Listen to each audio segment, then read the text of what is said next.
2월 30일 우리 연합구순 모임 원래 마지막 송년 모임입니다. 그래서 제가 이제 무엇든 제목을 가지고 말씀을 드릴까 고민하다가 오늘 요한 1서 1장 1절 4절 말씀을 가지고 이제 제목은 영원한 사귐으로 이렇게 준비를 했습니다. 제가 먼저 성경 말씀 먼저 읽겠습니다. 태초부터 있는 생명의 말씀에 관하여는 우리가 들은 바요 눈으로 본 바요 자세히 보고 우리 손으로 만진 바라 이 생명이 나타내신 바 된지라. 이 영원한 생명을 우리가 보았고 증언하여 너희에게 전하노니 이는 아버지와 함께 계시다가 우리에게 나타나신 바 된 이시니라. 우리가 보고 들은 바를 너희에게 전함은 너희로 우리와 사귐이 있게 하려 함이니 우리의 사귐은 아버지와 그의 아들 예수 그리스도와 더불어 누림이라. 우리가 이것을 쓰면 우리의 기쁨이 충만하게 하려 함이라. 이 말씀을 보면서 정말 큰 마음의 은혜가 됐습니다. 2023년 올 한 해를 이렇게 돌이켜 보면 정말 세상 말로 이제 다사다난했던 그런 한 해인 것 같습니다. 한 해 동안 정말 우리가 그리스도 예수 안에서 우리가 서로 깊은 사귐을 얻었지 않습니까? 예수 그리스도를 더 깊이 누렸고 또 기쁨으로 저희들이 충만한 한 해가 된 것 같아요. 이게 정말로 너무 어떻게 보면 역설적인 한 해가 된 것 같습니다. 겉으로는 너무너무 풍파도 많고 이랬지만 안으로는 우리가 정말 기쁨으로 충만한 그런 한 해를 보냈다 하는 생각이 들고 제가 목요일에 말씀드린 대로 우리 뜻대로 된 것이 하나도 없는 것 같은데 또 다른 한편에서는 우리가 이 안에서 정말로 깊은 사귐을 얻었습니다. 또 서로 건축이 되어가지고 몸이 되고 하나님의 집으로 건축되어져 가는 그런 실제적인 경험을 우리가 하게 된, 단체적으로 하게 된 그런 한 해가 됐다 이런 생각이 들었고요. 그래서 요한일서에 보면 요한 기자가 우리와 사귐이 있게 하려고 예수 그리스도와 더불어 누리게 하려고 우리의 기쁨이 충만하게 하려고 이 복음서를 쓴다 이렇게 하셨지 않습니까? 그죠? 저는 그래서 이제 한 해가 다 가는 이 송년 모임을 준비하면서 이 한 해 동안 참 부족한 저를 지지해주고 또 격려해주고 또 한편으로는 이렇게 사랑의 마음으로 질타해 주시는 많은 형제 자매들에게 이제 오늘 다시 한번 깊은 감사의 말씀을 드리고 싶습니다. 그동안 지나오면서 아무리 목적이 오라도 당장 힘들어 하시는 형제 자매들의 깊은 마음을 제가 다 헤아리지 못한 것 같아서 정말 죄송한 마음이 앞서고 목요일에도 말씀을 드렸지만 특별히 이제 안팎으로 복음 전하는데 우리 전 시간을 쓰고 있는 영식 형님 그 깊은 마음을 내가 다 헤아리지 못하고 여러모로 이제 불편을 드렸던 것 같아서 정말 죄송하고 이 시간을 빌어가지고 그래도 그렇게 힘들게 한 저를 이제 형님이 또 너그레이 이해하고 용서해 주시고 또 감사의 말씀을 그래서 먼저 드립니다. 멀리 또 이제 세인트루이스 영미부터 가까이 우리 있는 김상도와 또 제 위로는 또 순덕 형님을 비롯해서 또 많은 연약한 지체들 모두가 제 곁에서 이 탄광불 속의 카나리아 같은 역할, 이 탄광불 속의 카나리아가 뭔지 아시죠? 그런 역할을 해서 우리 그리스도의 몸이 손상되지 않도록 그렇게 저를 지켜주신 것 같아요. 탄광불 속의 카나리아는 탄광불 속에 일산화탄소가 너무 많으면 그 세장 속에 이제 카나리아를 들고 들어가는데 카나리아가 그 팔대에 이렇게 앉아서 노래 부르고 놀다가 일산화탄소가 너무 높으면 일산화탄소에 중독돼서 툭 떨어져 버려요. 그러면 아 우리가 빨리 물에서 나가야 되는구나 이렇게 이제 광부들이 깨닫고 나오는 거거든요. 그래서 이제 마치 그 탄광불 속에 일산화탄소가 너무 많아가지고 숨쉬기가 힘들고 더 있으면 죽겠다고 경고해 주는 것 같은 나는 그런 마음이 들었어요. 제가 지금 어디에 있는지 또 한편 우리가 지금 어디에 있는지 이렇게 돌아보게 해주시는 그런 역할들을 다 해주신 것 같아가지고 저로 하여금 항상 이렇게 제 위치를 잃지 않고 정상적인 위치로 돌아서게 해주시는 그런 역할을 해주신 분들에게 정말 감사를 드리고 또 이제 저 개인적으로는 그렇지만 또 한편은 우리 2PM이 단체적으로 우리 교회 안에서 실제적으로 우리가 세 조각만이 교회 안에서 바로 그런 카나리아 역할을 한다 하는 생각이 들었습니다. 저는 우리가 다 형제자매로 살았던 11시나 또 바깥에 함께 가는 교회에도 그들이 처한 현 상황을 갖다가 잘 파악해서 알게 하는 역할도 저희들에게 주어졌다 하는 그런 생각을 하게 됩니다. 지금 이 상황이 정말 숨쉬기에 산소가 너무 부족한 상황이라는 것을 우리 온몸으로 말하고 있는 것 같아요. 우리가 사는 우리의 삶 전체가 우리가 매일 밤마다 모여서 간증하고 하는 이것이 바로 그런 카네리아 역할이다. 저는 그런 생각이 들고요. 사람보다 연약한 카네리아가 먼저 일산화탄소에 중독이 되어서 목숨을 잃잖아요. 올 한 해 동안 우리 2PM이 그런 위치에 있으면서도 바로 생명의 경보장치처럼 마치 그런 경보장치처럼 저희들이 한 해 동안 존재해 온 건 아닌가 하는 그런 생각이 듭니다. 그래서 저는 어릴 때 저희 아버지가 4학년 봄에 돌아가셨으니까 아마 제가 4학년 되기 전에 그렇게 하셨던 것 같아요. 제가 초등학교 3학년쯤 됐을 때 아버지가 저를 불러놓고 아버지가 죽고 나면 엄마가 다른 데 시집을 가더라도 엄마를 원망하지 말고 동생들과 혹시 고아원에 가더라도 저보고 잘 돌보고 지키라고 그렇게 유언을 한 적이 있어요. 야, 지금 생각해 보면은 내가 우리 아버지의 그 깊은 가난을 어떤 마음이었을까 하는 걸 생각해 보면 정말 가슴이 메어지거든요. 10살밖에 안 된 아들에게 자기 뒤를 부탁할 수밖에 없었던 그 마음이잖아요. 저는 그 생각해 보면 바로 그 아들, 바로 아들 예수에게 자기를 의탁할 수밖에 없는 그 연약한 예수에게 자기를 의탁할 수밖에 없는 그 하나님의 마음이 참 깊이 알아졌어요. 십자가에 달리면서 요한에게 자기 어머니를 부탁할 수밖에 없는 지금 십자가 앞에서 어쩔 수 없는 그 예수의 마음이기도 한 것 같고요. 저는 그래서 아버지 그 유언을 받고 나서 평생 아버지 마음을 말씀을 지키려고 살다 보니까 늘 어떻게 살았는가 하면 지금 당장 형편이 중요한 게 아니고 저 앞만 보고 멀리 보고 내가 반드시 이런 목표를 달성하고 이렇게 살아야 된다. 이제 늘 그렇게 막 여유 없이 사는 거죠. 평생을 여유 없이 살아왔죠. 내 자신보다는 늘 옆에 있는 동생들 지켜야 된다 하는 이런 생각으로 살았던 것 같아요. 근데 이게 이제 그게 내가 평생을 내 삶의 행동 습관이 된 거야. 또 한편으로 내 삶의 철학이 됐고 그래서 늘 앞만 보고 살게 되면서 현재 당장 이런 문제를 깊이 살피지 못하고 그래서 이제 옆에서 우리 집 사람이 막 죽겠다 해도 막 그것도 살피지 못하고 그저 앞만 보고 내달리는 거라. 우리 이제 그런 제 속성들이 우리 투표 형제 자매들에게도 연약한 형제 자매들에게도 이제 많은 이제 어려움을 겪게 하고 이렇게 된 것 같아요. 그래서 그동안 우리 2PM의 큰 형님인 순택 형님도 본인이 너무 힘들어 하시는 것을 옆에서 오래 지켜보면서 저는 개인적으로 야, 나라도 정신 차리고 앞으로 가야 한다 하는 이런 강박관념, 이런 본성이 이제 발동된 것 같아요. 그런데 신실하신 우리 하나님이 우리를 온전히 지키시고 또 온전하게 다루시고 저희를 인도하셔가지고 지난주 우리가 순택님 통해가지고 저와 온 교회가 다 함께 우리의 아픔과 상처가 다 함께 치유되는 그런 경험을 했잖아요. 바로 복음서에 나오는 그 치유하시는 예수님, 그 예수를 우리가 현재적으로 경험한 거예요. 야, 그러니까 성경이 그냥 쓰여진 게 아니고 이 성경이 바로 우리 자신들인 거예요. 살아있는 예수를 갖다가 순탁 형님을 통해서 그런 경험한 놀라운 하루였다 생각이 듭니다. 또 한편으로는 네 병이 이제 나았구나 하신 말씀을 또 한편으로 들은 거예요. 우리가 다 함께 우리의 병이 치유됐다는 그런 말씀을 들은 거예요. 저렇게 보면 이 한 해가 시작할 때 우리가 다 얼마나 병들고 취약하고 귀신 들린 그런 상태였었는지 한 해를 마감하면서 한편으로는 든 생각이 우리가 참 많이 건강해졌구나, 튼튼해졌구나 이제 하고 이제 알아집니다.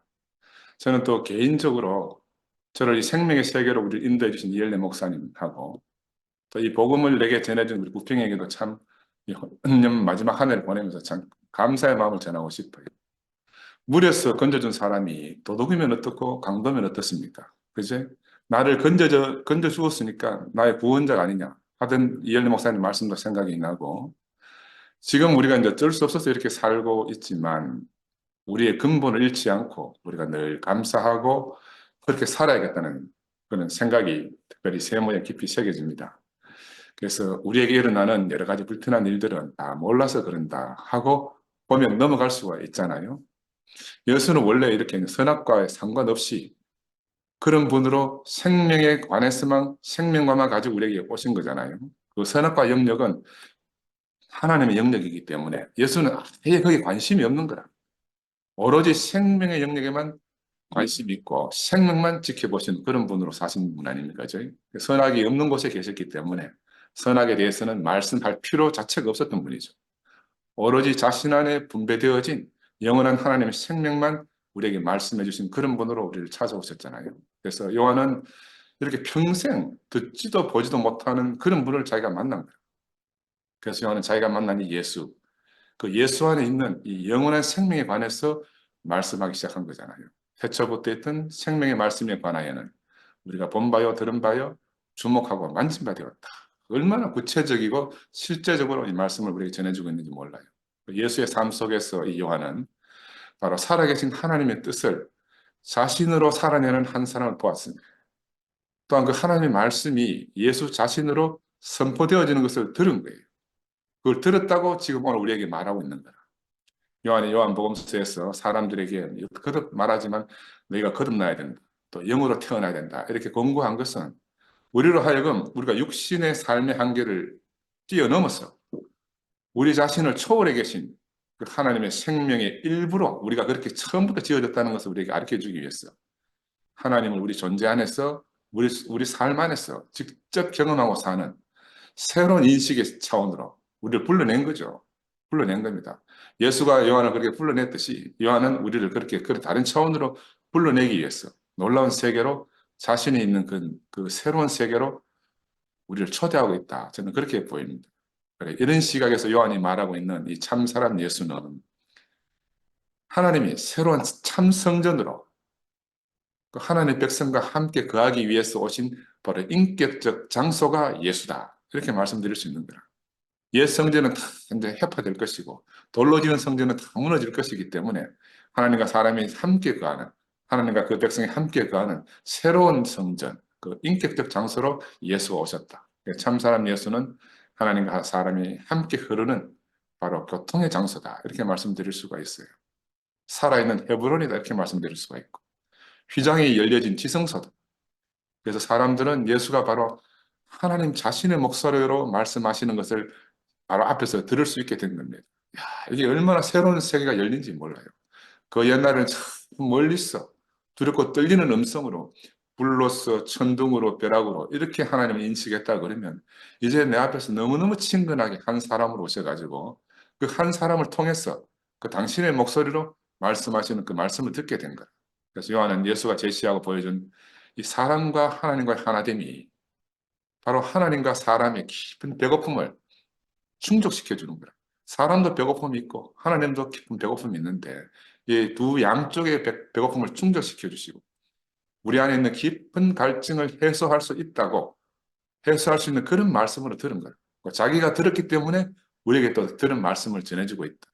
그렇습니다. 인간의 영원한 이 배고픔과 갈증은 바로 하나님과 사람의 연합이 없어서 생긴 현상이다. 우리 그렇게 알잖아요. 요한에게는 사람에게 하나님에 대한 이런 이해를 갖도록 그렇게 이제 만드는 것이 바로 생명의 영원한 생명을 나눠주는 것이다. 이렇게 알고 우리에게 이 하나님을 소개하고 예수를 소개하는 거잖아요. 이게 참 신비한 겁니다. 하나님과 사람이 하나 된다. 이거는 20년 동안 기독교 안에서도 이게 풀려야 풀 수 없는 비밀이었어요. 어떻게 하나님과 사람이 하나 되나? 그래 삼위일체라는 이상한 것도 나오고 별 소리를 다 하지만 우리가 우리 생명 안에서 우리 삶 안에서 하나님과 사람이 하나 되는 경험이 없으면 이 말로서 표현할 수 없는 거야. 요한은 예수를 하나님 한 부분으로 하나님과 하나 된 그 사람으로 인식한 거죠. 그래서 그는 자기가 인식한 그 인식을 우리도 똑같이 인식하도록 오늘 본 바요, 들은 바요, 주목하고 만진 바 되었다. 이렇게 우리에게 전해주고 있는 겁니다. 이것은 이제까지는 우리가 전혀 상상할 수 없는 그런 인식이에요. 사람이 하나님 하나 된다. 이거는 있을 수 없는 일인 거야. 있을 수 없는 일을 경험한 거예요. 그건 사실인 거라. 그래서 그 사실을 우리에게 전해주고 있다 이 말입니다. 그죠? 그래서 사람이 하나님과 하나 되고 사귐이 되고 기쁨을 누린다. 야, 있을 수 없는 일인데 그 전까지는 우리들의 인식이 바로 있을 수 없는 일이다. 이런 게 우리 인식이었잖아요. 근데 예수로 말미암아 예수 제자들 요한을 통해서 이제 그 있을 수 없는 그 일이 바로 오늘 우리에게 실제가 됐다.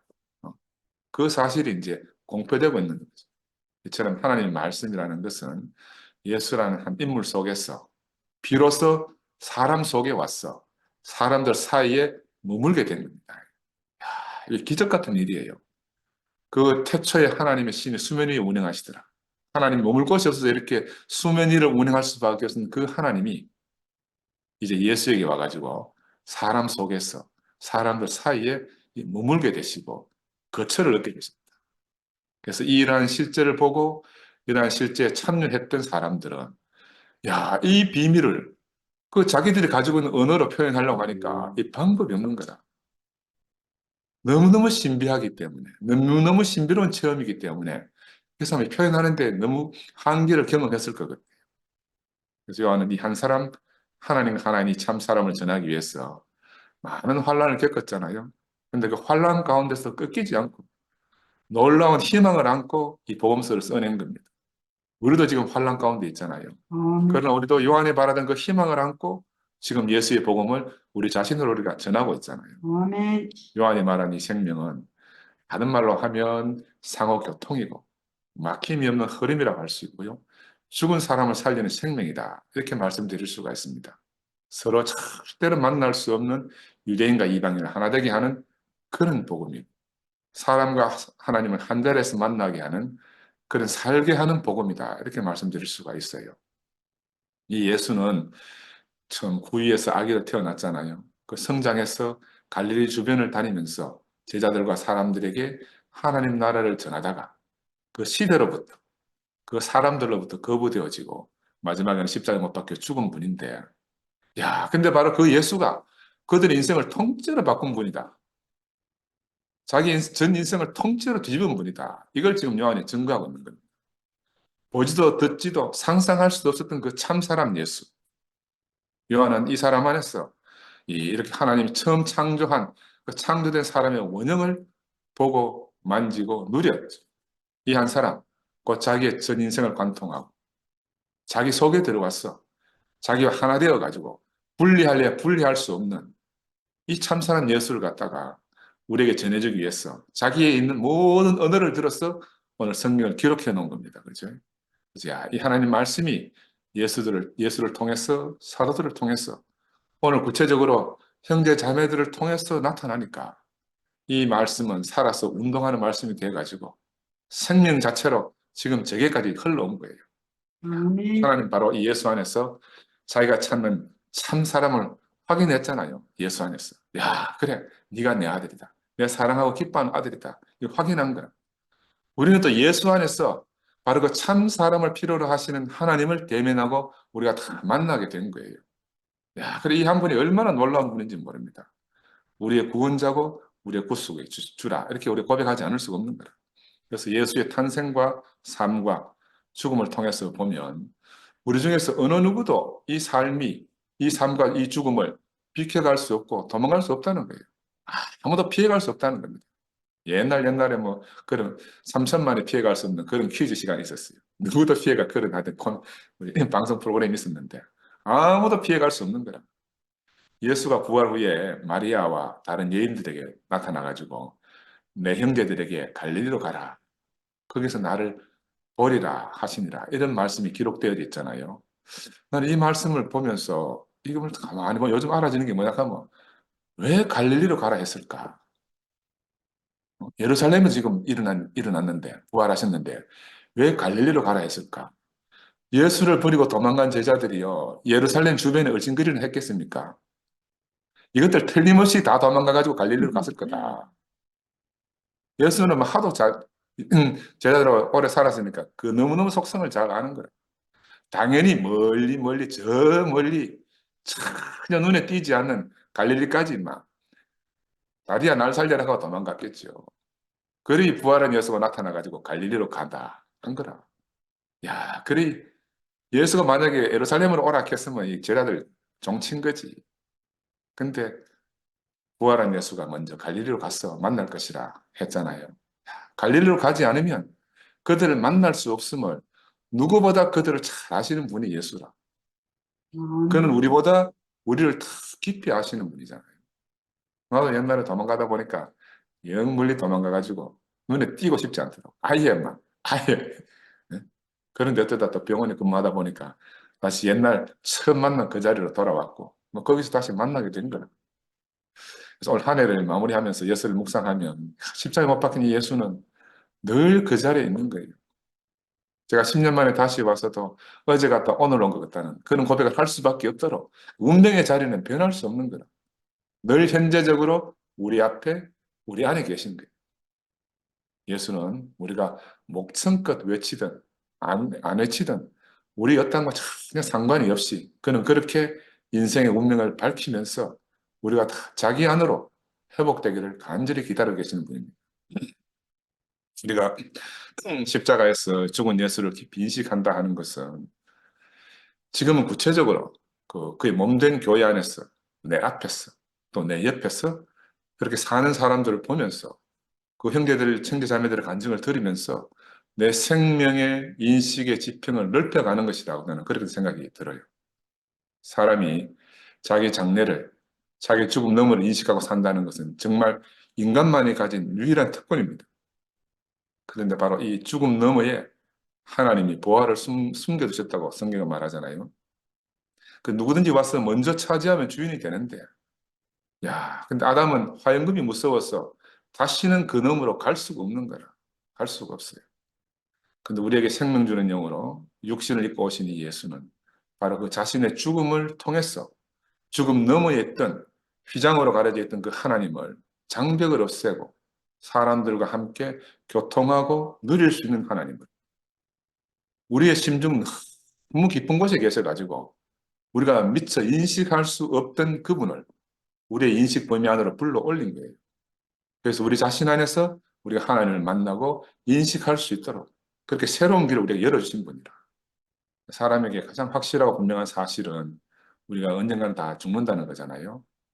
그래서 우리가 죽음 안에서 내 인생에 던져져 있는 것을 우리가 알면은 우리 인생은 잠시 반짝이다 사라지는 밤하늘의 경점 같고 들의 풀잎 같고 꽃잎 같아서 시들고 마른다 하는 것을 알면은 우리가 언제 누구를 원망하고 미워하고 할 그런 시간이 없잖아요. 아까운 인생을 쓸데없는 우리가 허비할 수가 없잖아요. 정말 가치 있고 영광스러운 것을 우리를 허비하지 않겠습니까? 옛날에 우리 죽음을 앞둔 우리 어머니에게 제가 고민이 선 거라. 야, 아버지는 와룡산에 묻어놓고 어머니도 딴 데 묻으려고 할 고민이라. 그래서 어머니한테 사정했지.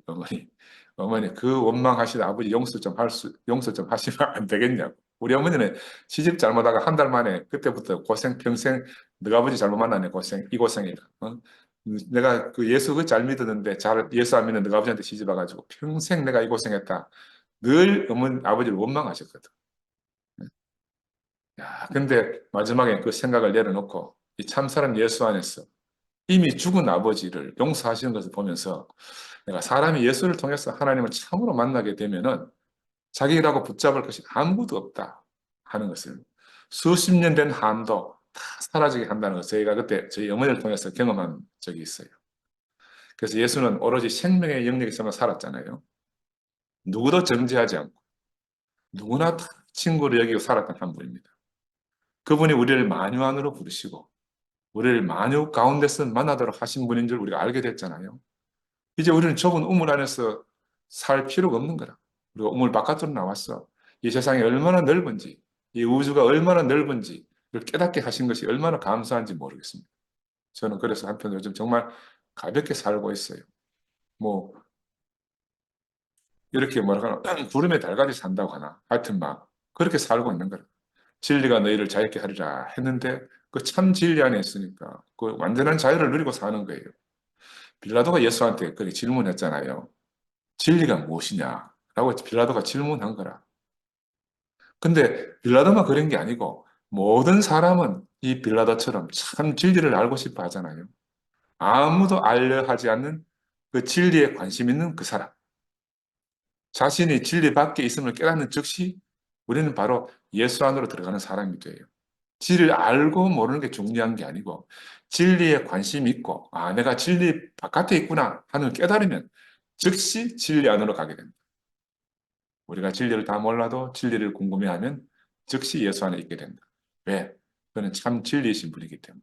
그걸 어떻게 알고 알 수 있느냐 하면은 십자가 옆에 강도가 예수여 당신의 나라에 임하실 때 나를 기억하소서 이렇게 했잖아요. 그리고 예수가 바로 내가 진실로 네게 이르노니 오늘 네가 나와 함께 낙원에 있으리라. 그 낙원에 갈 조건과 자기 되어서 낙원에 있는 게 아니고 그런 소망을 가진 사람은 누구나 함께 다 낙원에 이미 있는 거예요. 진리에 아멘. 대해서 궁금해하는 사람 누구나 다 함께 진리 안에 있는 거라. 이게 참 예수 생명의 놀라운 비밀입니다. 우리 생각에는 네가 이런 자격이 있어야 되고 이런 조건이 있어야 되고 늘 무언가 규제가 있지만 예수를 만나면 그 모든 게 사라집니다. 모든 게 사라져요. 진리를 궁금해하는 사람들은 이미 진리 안에 있다. 예수가 누구인지 궁금해하는 사람은 이미 다 예수 안에 있다. 이렇게 말씀드릴 수가 있습니다. 그래서 우리의 희미하던 인생길이 너무 쉽고 분명해졌습니다.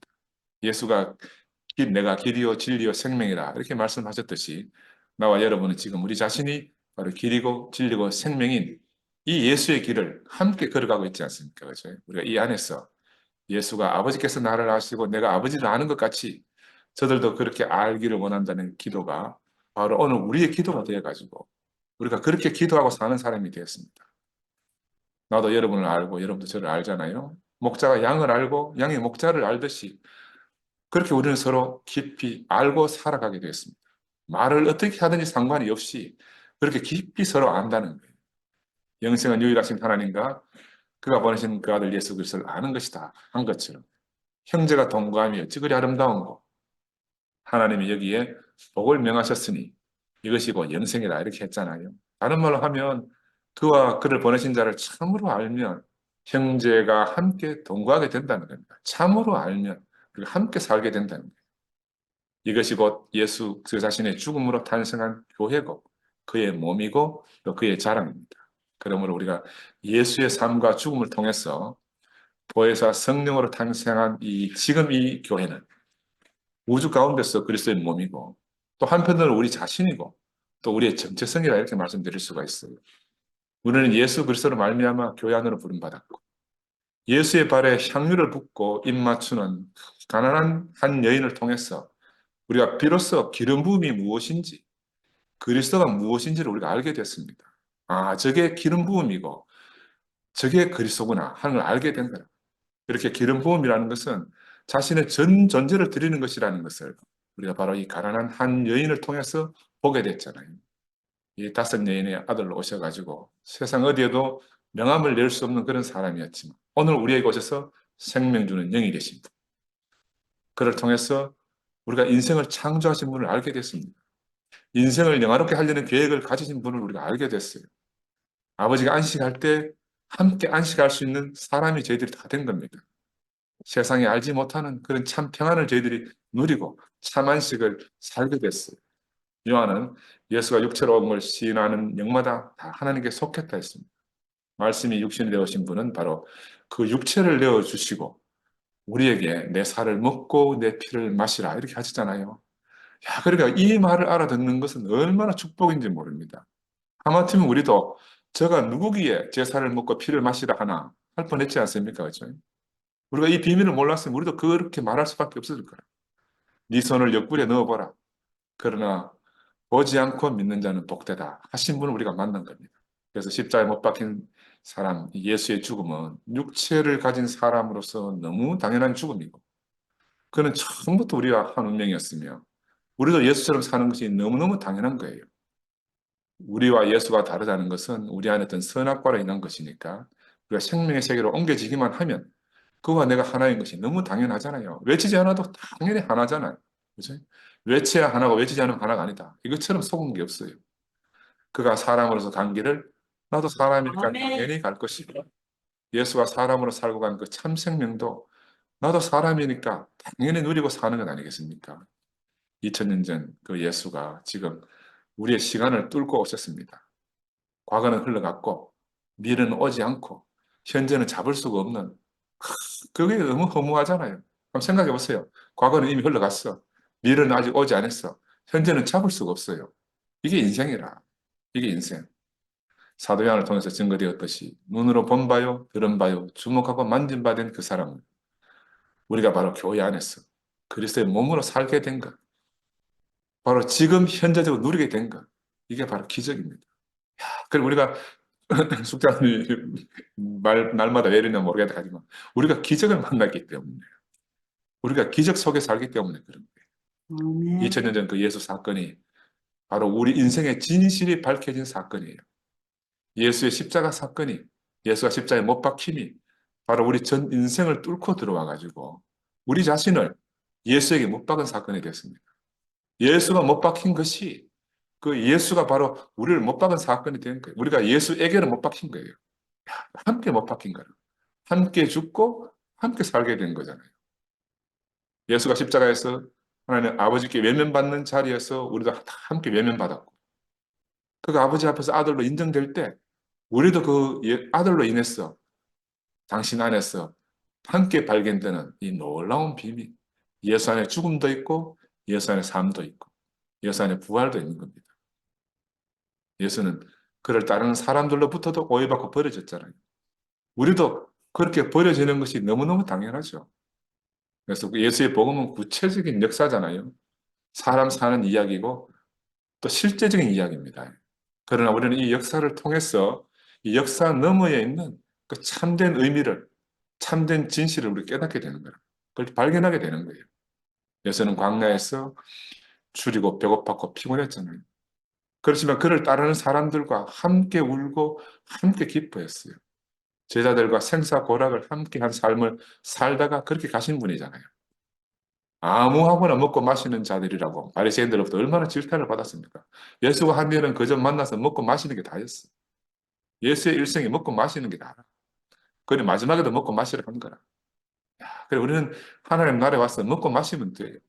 그게 예수의 일이고 우리 일이라는 거죠. 저, 유명한 생물학자 에른스트 해켈이라는 사람이 뭐라고 말했는가 하면은 생명 발생은 계통 발생을 되풀이한다는 유명한 말을 했어요. 이게 참이냐 아니냐 막 논란이 있는데, 이건 우리가 우리 자신을 보면 어린아이가 엄마 뱃속에서 자라면서 인류가 평생 동안 경험해온 성장 경험을 엄마 뱃속에서 다 해요. 그러다 딱 태어난 게 뭐처럼 태어나요? 원시인처럼 태어나는 거예요. 그러니까 한 두세 살까지는 원시인처럼 살아. 기고 비고 소리 지르고 하면서. 그러다가 이제 자아의식이 생기고, 그러다가 이제 문명화되고, 그러면서 타인도 인식하게 되고, 내 마음대로 살 수 없는 걸 하는 걸 깨닫게 되는 거예요. 이게 그러니까 한 사람 일생을 가만히 지켜보면요, 온 인류의 일생이 그 안에 다 들어있어요. 그러니까 우리 안에서 새로운 생명이 탄생한다 하는 것은 너무너무 기적 같은 일이고요. 그 한 사람이 탄생하는 게 온 우주가 새로 창조되는 거예요.